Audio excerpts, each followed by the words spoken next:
have this head off the crashed car. I'm going to strip it down because I'm going to have it rebuilt. I have a used head, but I like having the heads rebuilt so that I can say the upper end of the engine's been rebuilt. This thing, I guess that was damaged in the wreck. Obviously the top of the intake was broke off, the EGR valve was broke.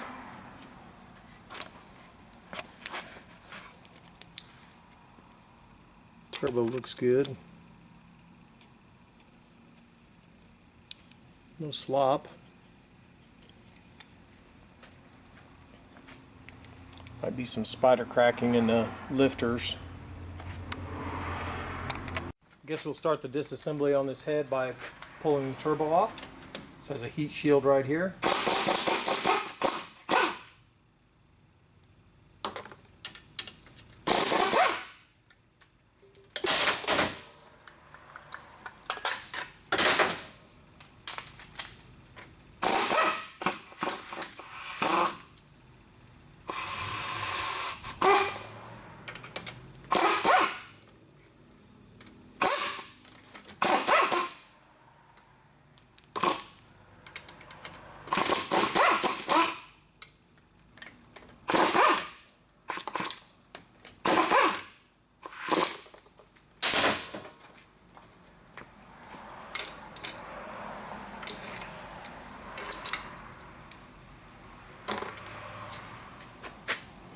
These also have these little fat washers. Actually, Volkswagen calls them heat shields, but they're basically fat washers that go on the turbo.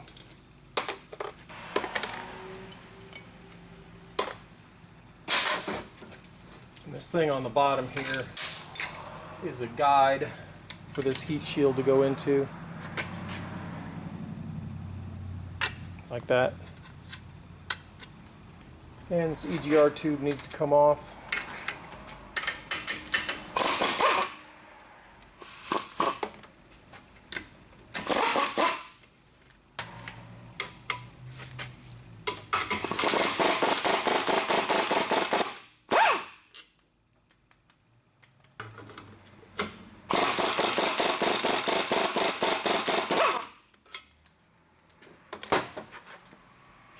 Didn't notice this before, but this EGR cooler is very bent right here. I assume there was some damage to this, and that's why we cut that. Otherwise we wouldn't have cut it. Don't know if this is usable or not, but I got plenty of these parts.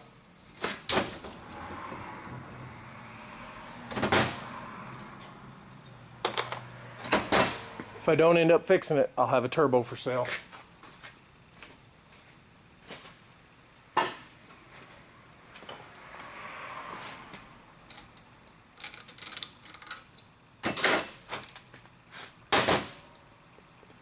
And next to come off is the intake.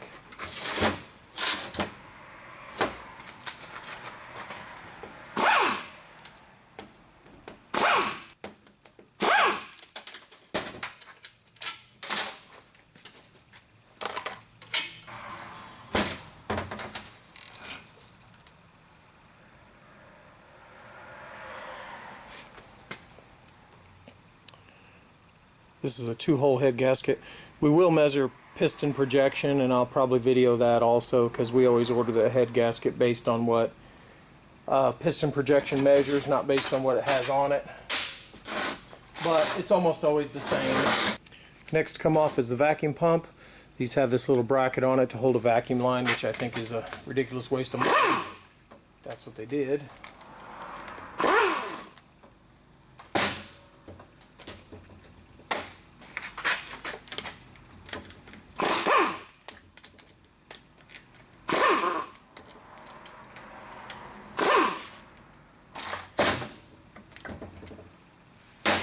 Now if you sit ahead on the bench like this, you want to be careful because some of the valves inevitably will be open, and so you want to treat it kind of gently. Also, the surface is a machined surface. You don't want to scoot it around and scratch up the surface real bad.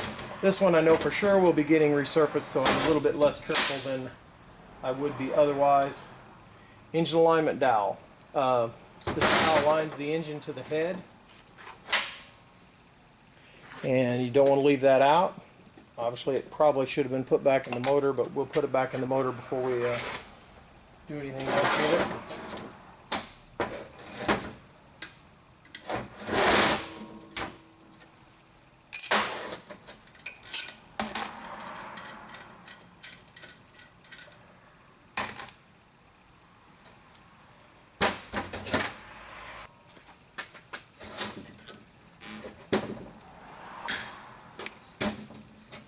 Your machine shop don't want to have to deal with the inconvenience of this stuff. And if they take it out and lose it, then you're kind of going to be hurting for it. So I always take it off before I take it to the machine shop. This bracket here, it's been up pretty bad. I could probably straighten it, but I have these laying around. I'll leave the bolt in it so I can know where the bolt goes. Now these caps need to go back on in the location where they go. They're usually marked. That is a 2, that is a 3, that is a 4.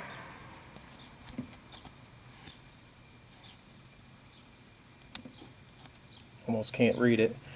This one can't really be put in the wrong spot if you want to put a cam seal in, and obviously the cam seal goes in this one so you know which ones those are.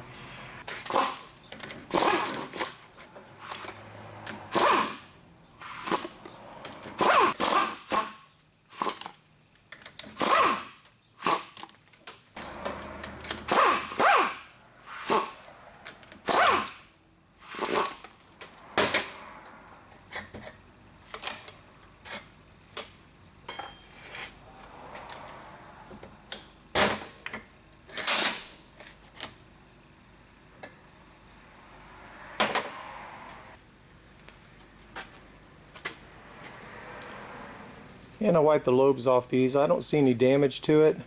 There are some schools of thought that would say if you're putting new lifters in, put a new camshaft in. I'm almost for sure we're going to have to put lifters in this. But I really see no damage here. I'll have to make a decision on what to do with that. And here is our lifters. Pretty serious damage to this number 1. Spider cracks. Flat surface pushed upwards when the piston hit the valve. This one, spider cracks. No problem with this one. This one's just slightly pushed upwards. No significant problem there. Nothing significant there. Nothing significant. I have to say, for those folks who have a timing belt break and put their timing belt back on, this is a for sure failure later on. If it happens to run, if the valve isn't bent so bad that it runs and doesn't misfire, that will fail. You're better off pulling the head and getting it to your machine shop and fixing it right than putting a timing belt on it and continuing to drive it. Now if you were reusing lifters and cam, you would want to keep these in order, but there's no way I'm reusing any of these lifters. I'd have to make a decision on whether I'm going to reuse the cam or not, but I will not be reusing these lifters.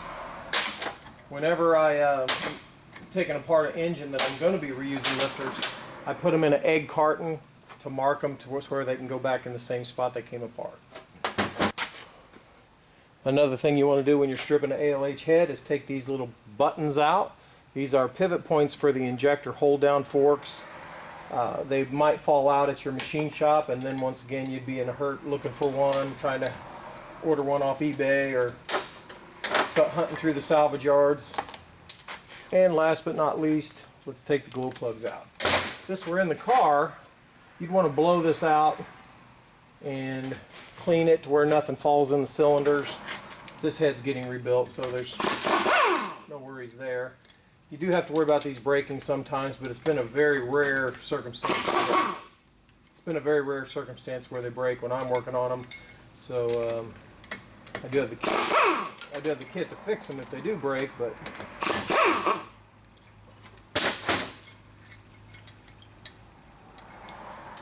and 4 glow plugs.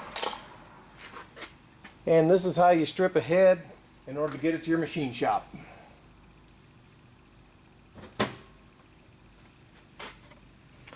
Now my plan for this is to fix this engine, and that way I'll have a good engine. It'll have a rebuild upper end, and I will be able to either sell that engine or use it on another project if I don't decide to put the car back together. I'm still in the deciding phase. So here's how you want to strip ahead if you're going to a machine shop.